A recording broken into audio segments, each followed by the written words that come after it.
Is Notre Dame tight end Michael Mayer, the Dallas Cowboys' #1 target at pick number 26? All that and more this episode of the Locked On Cowboys podcast. You are Locked On Cowboys, your daily Dallas Cowboys podcast. Part of the Locked On Podcast Network, your team every day. Locked on Cowboys. Locked on Cowboys. Welcome back to the Locked On Cowboys podcast, part of the Locked On Podcast Network, your team every day. I'd like to thank you for making us your first listen of the day. Today's episode is brought to you by Ultimate Football GM. If you've ever dreamed of becoming an NFL GM and managing your own football franchise, then this game is definitely for you. To download the game, just visit ultimate-gm.com or look it up in the app stores. Our listeners get a 100% free boost to their franchise when using the promo code LOCKEDON in the game. I am your host, Marcus Mosher. You can follow me on Twitter at Marcus_Mosher. Joining me today, as always, is Landon McCool. You can check him out on Twitter at McCoolBCB. Landon, how you doing today, sir? I'm doing well. We are very, very close. This is the second to last Monday before the draft. So we are inching closer and closer, and the whispers have started to get louder and louder. So I'm excited to talk about it. This is always the time of the year where we start hearing who the Cowboys are very interested in. And a couple guys that we should pay attention to that kind of know their stuff is Mel Kiper Jr., who last year mocked Tyler Smith to the Cowboys in the first round before anybody else did. He started in March, and he had Tyler Smith mocked to the Cowboys in every single mock draft up until the day of the draft. And Dane Brugler, who we always know is plugged in to the Dallas Cowboys. He's either gotten their first or second round pick correctly in every year of the last 6 years. It's very interesting, Landon, that both of those guys in their latest mock drafts had the same player being mocked to the Cowboys at number 26, Notre Dame tight end Michael Mayer. I just want your first thoughts when you looked at both those mocks and saw Mayer's name to the Cowboys. I think the first thing I thought about is this kind of phenomenon that happens when you cover the draft long enough, where it didn't happen last year, but it happens, quite often, where you study these guys early in the draft, right? That you hear their names that are whispered around, and then you're like, oh, this is a guy that the Cowboys could be interested in, and then you do like 85 other guys, right? And like you go through the entire long length of the draft season, and you're watching all these guys, and then you get all the way to the end, and you start to hear the whispers, and it's, in my case, literally the second guy that I watched on tape for this entire draft season. So that's the first thing I thought about was that kind of thing that happens in the draft season sometimes, where you end up where you started, right? Where the player that you started out as the guy that you thought was the target ends up being kind of the target at the end. So that was my initial thought, and how funny that is, and how funny that journey always is. Well, you know what? What's funny is that was the first player that I started watching. Yes. I had a tweet from July 6th of 2022, just kind of starting my film study, and the tweet was, Notre Dame tight end Michael Mayer is someone I'm keeping an eye on if the Cowboys decide to move on from Dalton Schultz. And the first reply is from Brett Culliman, who you guys probably know from YouTube. It's, I mean this in the most respectful way possible. There's no way the Cowboys are drafting high enough to get him.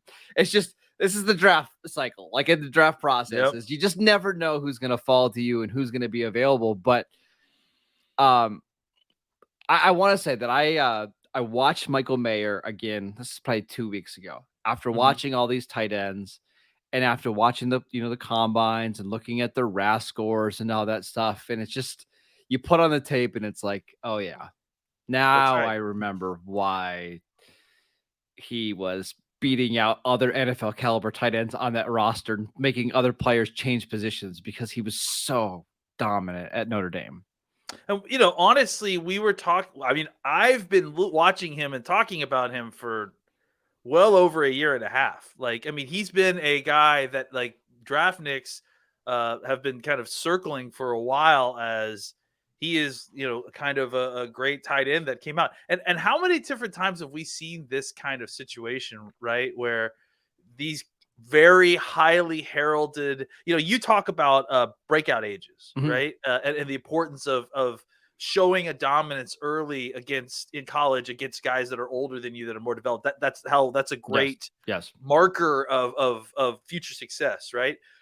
Michael Mayer is the example for that. I mean, he was out here dominating college football at age 19, and may have been the best tight end in football as a sophomore in college. So, it's funny, we go through this process with these guys together, right? Where Mayer comes in, Brett obviously and rightfully, I think at the time that he said there's no way that the Cowboys would be able to get Mayer because he'll get drafted above this. The whole process plays out, guys fall and rise, and suddenly you get to the end, and now the Cowboys, potentially, I mean, certainly value wise, where you see Michael Mayer being drafted, he is certainly, I think, within range of where the Cowboys would go. It all goes back to the tape, right? Like, we talked about this with him specifically, that some of the measurements and stuff that you saw at the combine weren't bad, but they were disappointing as to what you saw on tape and what you expected him. I expected a guy that would come in at 6'6", be 256 pounds, because he looks like this enormous tight end when he plays. And he came in under a shy at 6'5", and just at 250, I think was what he was at his pro day. But I mean, again, you said it, like, you forget, because we go through all this process and talk about all this other stuff that isn't the tape, right? You go back and watch the tape and you see a guy who is an absolute natural to position. Honestly, the best comparable in this draft class, and not so much obviously style, because they're completely different players and positions. I think he is the Jackson Smith and Jigba a lot of ways. Yes. He's so natural at the position, and you cannot teach any of that. And his athleticism may not be the elite stuff that you see with some of these other tight ends, but he does everything well. Everything's all there on tape. There's nothing to prove for him on tape. It's all just, well, how does he fit? Do you like this kind of body type? I mean, all the kind of hemming and hawing that we do in the draft season, right? Well, maybe the tippy top version of that would be like Will Anderson, right, at Alabama, who tested good, but not elite. But now you see people saying, hey, Tyree Wilson could be the number one edge guy drafted in this class. And it's like, what are we doing? Like, this guy was all-time great productive at Alabama. Why are we not drafting him, at number 2 or number 3 overall? Obviously, Mayer's not on that level, but he similarly is, because he came from a place that is known for producing tight ends, and he is the all-time leader in receptions for the school. Like, he came from a place where it is very similar to Will Anderson, where he comes from a school that has a rich tradition of the position that he plays in, and he's the best of all time to come out of that school. So, it's just there, he was a 5-star recruit at tight end coming out of high school. Yeah. And he produced exactly what you were thinking he was going to produce. And now we get to the NFL. I just have a hard time believing he's not going to work out. Now, you can make an argument. Is he going to be worthy of a first-round pick? Is he going to be a top 5 tight end? We could talk about that. In fact, let's talk about that in our next segment. But when you're that good in college and you have like guys that are being played underneath you that are going in the 3rd round and playing in the NFL, like Tommy Tremble, who we both liked a lot of it. Yeah. And I just remember watching Tommy Tremble tape 2 years ago and thinking, I like Tremble a lot, but this other guy is just ridiculous. And that happens a lot when you watch these games too. And nothing that he's done that's under his own control should be moving his draft stock at all. I mean, the only thing is his athletic testing. Is it? Yes. It shies in comparison to a Darnell Washington, who is a freak of nature. But Darnell Washington wishes that he had Michael Mayer tape. Our hope is that Darnell Washington can do what Michael Mayer did in college in the pros. So I think this is a guy that tight end is a position that's difficult, because it's a difficult position to come into the league and play. He's one of the few guys that I truly believe can come in and from day one be at minimum an average starting tight end in the NFL and do everything that you need him to. I don't know very many tight ends, period, that can come into the league and do that. Like, that's hard. I 100% agree with you. I want to talk a little bit more about Michael Mayer and his fit in the Cowboys' interest next. This episode is brought to you by the Ultimate Football GM app. You've heard us talk about this mobile game before, and if you've ever thought you'd make a good GM, you've got to give this game a try. It's not quite as easy as you think to create a dynasty. When you play Ultimate Football GM, you get to control and manage every strategic aspect of your team. You get to play through seasons as you try to lead your team to glory, building an historic dynasty. With Ultimate Football GM, you're going to be responsible for controlling the destiny of your franchise by hiring the right coaches and coordinators, managing the finances and the player salaries and the terms. You've got free agency, you got draft, you got injuries. You're going to have locker room issues that pop up during the season, plus all the ups and downs of the season, winning games, losing games, all that kind of stuff. All of this in a challenging but realistic game world. Ultimate Football GM is completely free and playable offline, so you can play on the go as you want and when you want to. Locked On Cowboy listeners will get a 100% free boost to the franchise when using the promo code Locked On in the game store. That is Locked On, all in caps. So make sure you check it out. Check it out today. To download the game, just visit ultimate-gm.com or look it up in the app stores. That is ultimate-gm.com. Ultimate Football GM. Start your dynasty today. All right, Landon, let's talk about the Cowboys' interest in Michael Mayer. First of all, do you believe that they would be interested in a player like this? Yes. I mean, I think that it makes some sense. I mean, obviously, they had a very positive experience with Jason Witten, who is a guy that gets compared to Mayer a lot. And I think that they have a need here. They Dalton Schultz is gone. I think the value meets the pick in a very good way.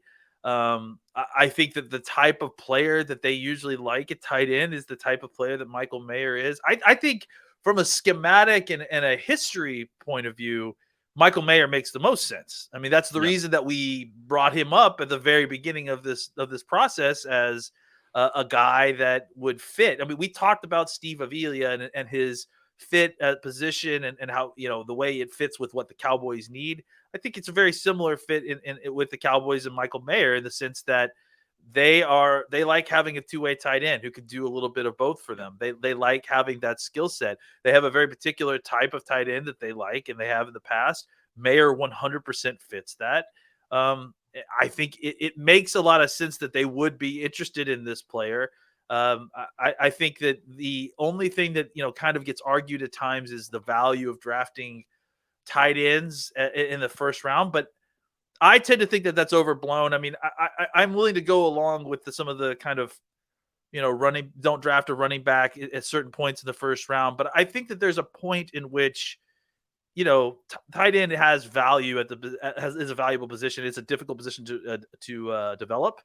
And tight ends, I'm pretty sure, are the highest retention rate first round picks that you get. Like I think it's like 87% or something like that of first round tight ends get the 5th-year option. Mm-hmm. So, which is by far the highest percentage. So I think the Cowboys will get good value out of it. We're drafting at the end of the first round. This is a player that will be featured heavily in the passing game, but will also be able to help in the run game. It makes a lot of sense. I mean, it certainly isn't confusing or confounding. No one is going to look at this pick and be like, "Oh my gosh, I can't believe it!" Like it makes a ton of sense. Well, it just fits a lot of things that the Cowboys like productive guy from a big school, multiple years of production, like that stuff. All checks a lot of boxes. Now, the one thing, and I know a lot of listeners have similar views, it's how do you think his game is either better than Jalen or Jake Ferguson or different enough that it makes it worthy of using a first round pick to draft him? Because I think some people are going to look at the difference between Michael Mayer and Jake Ferguson as not being enough to be worthy of drafting this guy high. I think, I think Ferguson is right now already probably a better weapon with the ball in his hand. Like if he's got the ball in his hand and he's moving down the field, I like him kind of weaving through traffic, running through arm tackles a little bit better than Mayer. Though I think Mayer has some skills there. It's just, that's probably the, one of the elements of Mayer's game that isn't the most developed, right? Yeah. I think probably never will be. That's just not his game. That's just not his game, right? I think that that Mayer is better probably in almost every other category. Yes. Like, as a run blocker, as a route runner, as a hands catcher. I think these are all things that Mayer is just more developed. He's just a lot more refined player, despite still being in college. Mhm. And I think that Ferguson and him are probably comparable skill wise, but I think they're slightly different players as well. Honestly, I think, really what you want to kind of complement the Hendershots and the Fergusons of the world is this kind of player, right? The kind of stabilizing force who can do a little bit of everything, and then you can deploy Hendershot and Ferguson as needed to kind of really avail yourselves of some of their kind of receiving skills. Because I will say this, I do think that there are elements to the receiving part of tight end that Hendershot and Ferguson probably can function in a better role in some ways. Just kind of as weapons, right? Like to be Sure. deployed. And Mayer is probably better as your every down, hey, I need 5 yards, turn around and into the sticks and catch the football kind of tight end. I also think Mayer gives you a little bit that more of the it's 3rd and 6 and we need a guy to get open, right? Yeah. And I need you to be able to make that play. That's just where Mayer's better. Yeah. But at the same time, I kind of like the idea of all three of these guys together and all three of Mayer, Ferguson, and Hendershot under contract for the next 3 years together. Like that's how you save a lot of money at the position. I know the draft capital is a different thing, but if you're paying 3 tight ends that are all young, a combined, what would it be like $5 million a year? It's a pretty big advantage. And if you were able to use all those guys and use them in different roles, and now you can do 2 tight end stuff, you can do 3 tight end stuff and not really feel like we have a big drop off at tight end at all. I think it's pretty valuable. I think Ferguson could be a tight end one if he needed him to be, but I think it's a stretch of his abilities, right? I think it's just a lower end version of a tight end. That's right. One, right. And I think what you do now is that you make him a very high end tight end too. You love having Hendershot and Ferguson again as tight end or just offensive weapons that you can deploy in different ways that still allows you to be creative and not try to ham fist them into a starter's role. Mayer comes in and Mayer may come in with his floor and be Dalton Schultz year one and then kind of get better from there, So I think that sort of tight end production with those having 3 of those guys, one guy who can kind of do the role of all the tight end stuff that you actually need at a high level. And then Ferguson and Hendershot can be deployed as needed as offensive weapons who play tight end. I think that's a good role for what you want in your tight ends. I 100% agree. I just feel like in a draft that doesn't have a lot of depth in the first round, right? Well, I think you and I are going to have, we don't necessarily grade players, but like 12 to 14 first round graded players in this class. Getting a guy like Michael Mayer, a 5-star recruit who is all-time productive at Notre Dame, feels like a pretty safe pick, even though it might not have the upside that we're used to seeing the Cowboys take in round 1. But I know at the end of the day, if that's who the Cowboys pick at number 26, I will be very, very happy. Yeah, I think if you wanted to look at it this way, the valley, the talent level drops off from 15 to 20, I would say. And then there's just a plateau of talent from let's say 16 in the draft all the way to the top of the 3rd round, probably, right? It's just, that's just kind of how usually these drafts run, and especially this year. I think for the Cowboys to go out and get a guy who you like as a high floor player, like you feel like you're going to get good play out of this at minimum, right? And you hope that you can get more than that. But a guy who production wise will come in and be, your 3rd leading target grabber and a reliable target on 3rd downs and probably will be a red zone weapon. That's bottom of the first round kind of pick all day, as far as I'm concerned. All right. I want to just finish up by talking about Dane Brugler's mock, because again, he has been the most accurate mock drafter when it comes to the Dallas Cowboys. Nailed the Sam Williams pick last year, even got some of their day 3 picks right, including Jake Ferguson, who we mocked to the Cowboys in the 4th round, mocked Matt Waletzko to the Cowboys on day 3 last year. Let's take a look at the rest of his mock draft next. Thank you for making Locked On Cowboys your first listen every day. Everydayers, tomorrow on the show, Lane and I are going to take a look at some day 2 and day 3 running backs. I know we've been teasing this for a while. It's going to happen tomorrow, assuming we don't get any major breaking news. We will be talking about that. But Landon, in this mock, the Cowboys did not draft a running back at all.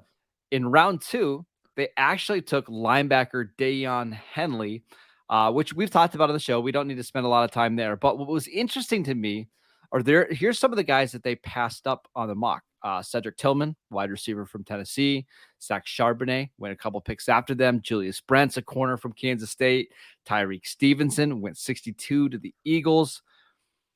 Would it shock you if linebacker is the direction that the Cowboys went in round 2? It would. I mean, I'm going to say that I guess I wouldn't be shocked, but I'd love to hear an explanation. I mean, just because I feel like it's a position that shouldn't be taking priority over several of the ones that you just mentioned that were available. If they like the player specifically so much that they had to go get him, I guess I understand that, but I'm still struggling at times to kind of look at some of these linebackers. We talked about it when we talked a little bit about Drew Sanders and some of these other guys, Trenton Simpson. And I think that, some of these guys that have a little bit of pass rush ability, I could see a little bit, why they have their interest here. I like this player. I mean, I haven't watched nearly as much as you have. I see a guy who is a incredible athlete at the position, awesome athlete, certainly that, and has the run and hit instincts that you need to someone that can unlock that. I mean, to me, it feels like they should be targeting these types of players later in the draft because, I mean, if they're drafting this guy, like he's likely going to be playing mostly special teams his first year. It just feels like a too rich at this point, especially with it's not like you're completely empty at the linebacker position. So you're not, but let me rephrase it this way. Yeah. Your starting linebackers, both of them have had serious neck injuries. And your other linebacker, your third linebacker, hasn't really ever played full-time in the NFL, in Jabril Cox, and has a serious knee injury. Maybe it's just, hey, we've got 3 linebackers that just haven't proven to stay healthy. Let's just grab a guy and we'll see. Yeah, I feel like you could do that in the 3rd or 4th round, though. I guess that's my take. Yes. Right? Well, what's frustrating about this mock is that some of the guys that were drafted directly ahead of them, like I like Jack Campbell a lot more than Henley. Yeah. He goes 3 picks ahead of them. Steve Avila, who we think is a potential round 1 option, goes 6 spots ahead of them to the Seahawks. Even somebody like John Michael Schmidt, who I think might be able to play guard in the NFL, goes 1 spot ahead of you to the Giants. I see.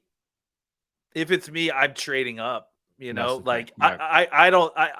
If you ask me honestly, and please tell the people who they took in the 3rd round, in Dane's draft. Oh yes, yeah. So a little bit of a surprise. Anthony Bradford, a guard from LSU. My guy Tank Dell goes 3 picks ahead of them. But yeah, Anthony Bradford is somebody who we have not talked about on the show. Honestly, has not been on the radar for most people. I know on the consensus board he's like 211, something like that. But again, I want to remember the source. Dane is very, very plugged in with the Cowboys. I gotta believe that's somebody that we should maybe watch this week. And I gotta say, for me, I would take that. I would rather have Steve Avila than those 2 players. Yes, in my opinion, I would 100%. I would trade my 3rd round pick and go up and get the guard that I want.